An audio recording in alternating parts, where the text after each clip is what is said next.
New location, yet the same old shit. I'm Joe Retton with my review of WWE Smackdown, and yep, it's the first ever WWE Thunderdome in Tropicana Field. It was bold of WWE to assume that I was going to care about a show that featured this much Carmella on promos and wrestling, or trying to wrestle, trying to be a badass. This was fucking bad. She cannot wrestle. How has she regressed? She wasn't that good in the ring to begin with. How has she gotten worse since her title reign a couple of years ago? I don't fucking understand that. You're supposed to get better as time goes on, and then regress as you get older. It's not like Carmella's, aged that much.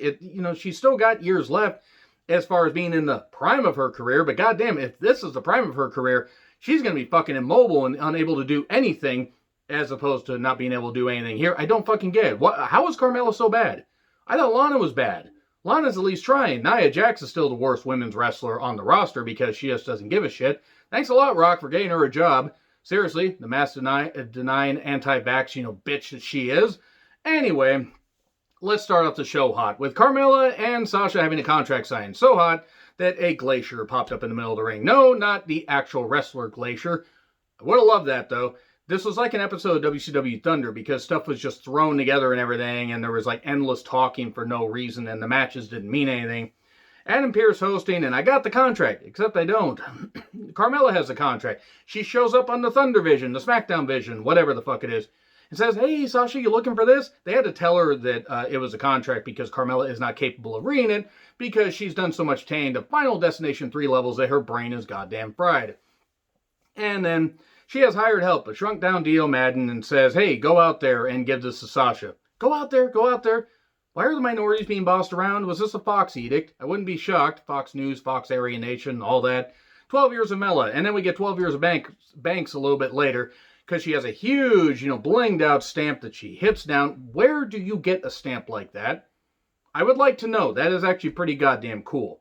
Then she lays out the hired help and, hey, Carmella, you want a match? Let's have a title match tonight. I was worried they were going to switch the title. Thankfully, they didn't. They somehow did something almost as bad, though. The Street Profits then shout a lot, while Kayla looks great, trying to get something out of Montez and Angelo, who are very good athletes, a very good team. I don't care about the gimmick. I think it's fucking stupid. Then they do their entrance, 2 teams and one of many blue waffleish cups. Pick your blue waffleish cup. I'm going to keep saying that until I make this as uncomfortable as possible. Montez with Angelo versus Ziggler with Rude. Didn't care. Don't care about this feud.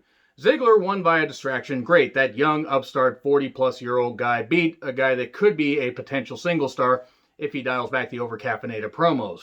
And Ziggler, that kid is going places. Can't wait to see what he's doing in a few years. Hopefully retired.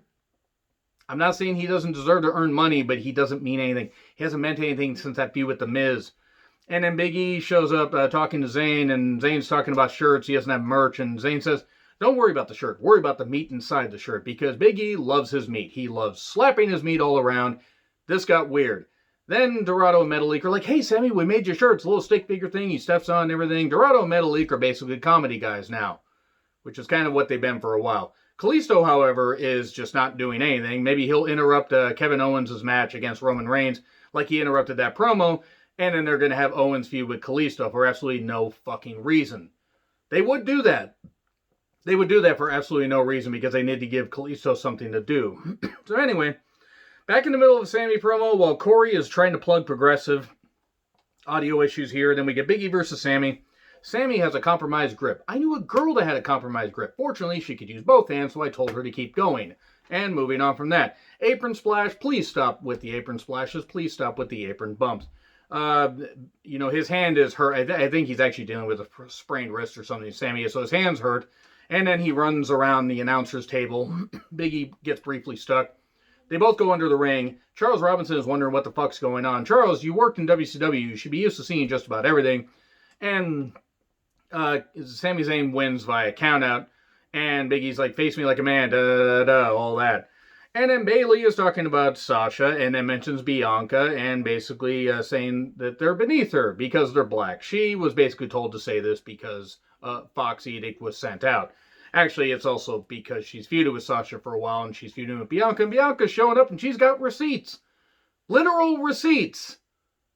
Why the fuck? And I like Bianca, but what the fuck was this? Anyway, and then Bayley leaves and Bianca's like, wait, I got him. You want to keep going? It's like CVS receipts. Kayla interviews Carmella. Okay, let me tell you right now, if this is what they're going to do with Carmella and they are not going to give her a manager, this is going to die a quick death. She compares herself to Mariah Carey and J-Lo, maybe the respective roles of Glitter and Geely. Actually, that's unfair because you can get some comedic, you can get some comedic stuff and actually enjoy those in some kind of train wreck way. You can't possibly enjoy Carmella. I don't know if this is coming across, but I'm not a big fan of Carmella, in case you can't tell. I don't want anything bad to happen to the person, but the gimmick's fucking shit, and she's fucking shit in the goddamn ring. Should I retro review Glitter for a really bad movie? Answers in the comments, please. So, we then get recaps for Roman, Owens, and Jay, where Roman got upset at Jay for doing the chair stuff too much and then laid him out. He said, "You good? I'm good." And Jay is acting like an abuse victim. That's not really the best thing you want to do. I think you kind of can pull back on that, but I get why they're doing this. And then Owen pulls out a table, a ladder, and a chair while cutting his promo. If only there was a pay-per-view or even a match stipulation that could use all these items. But alas, I kid, because it's so goddamn on the nose, it's like a bunch of cocaine was snorted. Like in Scare Me. Check out that movie if you haven't already. Check out my review afterwards. It's on Shudder. Not the review, but the movie's on Shudder. Anyway, he talks about how his family will help him, refers to the table, the ladder, and the chair. Would have been weird if Owens' actual family ran in, because I think one of his kids is like 4 years old. That would have been dangerous. But he said, the table's hard, and she's looking forward to receiving you. This is weird. This is very, very weird. And they will help me break a boner or two. I think that's what I heard, but you know what? I don't know. I tuned this out because Owens was just having a blast here. Jay comes down, attacks Owens while he's, up on the ladder, attacks his knee. And then Owens basically lays him out, encourages Reigns to come out. Reigns is there with Heyman and says, "Hey, come on, fight me, da-da." That doesn't really go anywhere. Roman then lays out Owens backstage. And man, they care so much about this. They should cherish this goddamn feud involving chairs and various things. Because I'm going to cherish all these stupid puns that I keep making because I might as well. Gotta cherish something. So, he's talking to the camera, to Kevin Owens' family. I don't think we've been formally introduced. I'm a Roman Reigns, tribal chief, head of the table. And if I beat your dad, if you don't talk some sense into your dad, I'm going to take food off your table. Roman Reigns is going to give Kevin Owens' family a horrible Christmas. Roman Reigns is a terrible person on camera. Ruby and Liv versus Billy and her partner Natalya. K-Talia, if you will. They actually would call them that. It was fine. It was a bit... I like all four of these women, but it's just kind of there. And everybody's acting shocked that Billy managed to get Natalya to team with her. Who the fuck else was there to team with Billy? There aren't a lot of women on SmackDown that I recall that aren't in other feuds. Like, what was she going to get? Bayley? They weren't going to have Bayley do anything when Bayley's feuding with Bianca. So anyway, Liv and Ruby win after tag teaming Billy. In the ring, As much as I would like to see the other tag teaming, moving on. And then, man, Liv leaped up into Ruby's arms and looked like she was about to, moving on from that, looks like she was about to live forever and live for the moment and cause a riot. Different kind of riot. Boy, Chad then helps Otis train, blindfolded and stuff like that. And then they're talking backstage about, this tag team match. And then Nakamura and Cesaro make short jokes about Chad. Hooray, we're back at that. Nakamura and Cesaro versus Chad and Otis. Nakamura got very explosive pyro. Pearl Harbor job by Nakamura. Good old, twist on a Gorilla Monsoon line. Gable got pinned by Nakamura while Otis literally didn't do anything. Now, I know Otis is made out to not be the brightest person on the roster. But seriously, they made him look fucking dumb here. I just don't fucking understand it.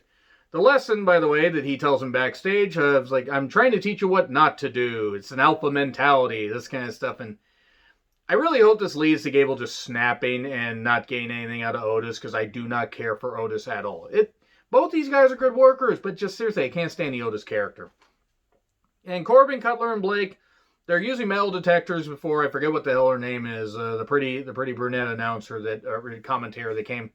or the backstage announcer that came and talked, and it's like, hey, backstage interviewer, hi, I want to talk to you. Oh, metal detector, beep, beep, it's the mic. They're the Knights of the Bone Wolf. They might as well be that.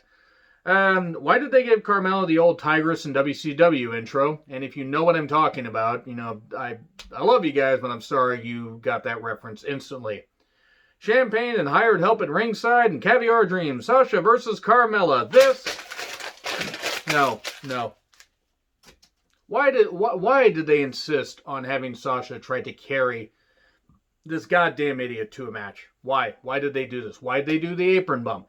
Why did they do any of this stuff? Why did the hired help, pull out Sasha in full view of the referee? He did nothing.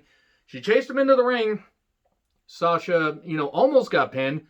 And then basically got DQ'd because she kept hammering Carmella in the corner. They called a DQ. She beats up the hired help. That guy must have been getting a lot of hazard pay.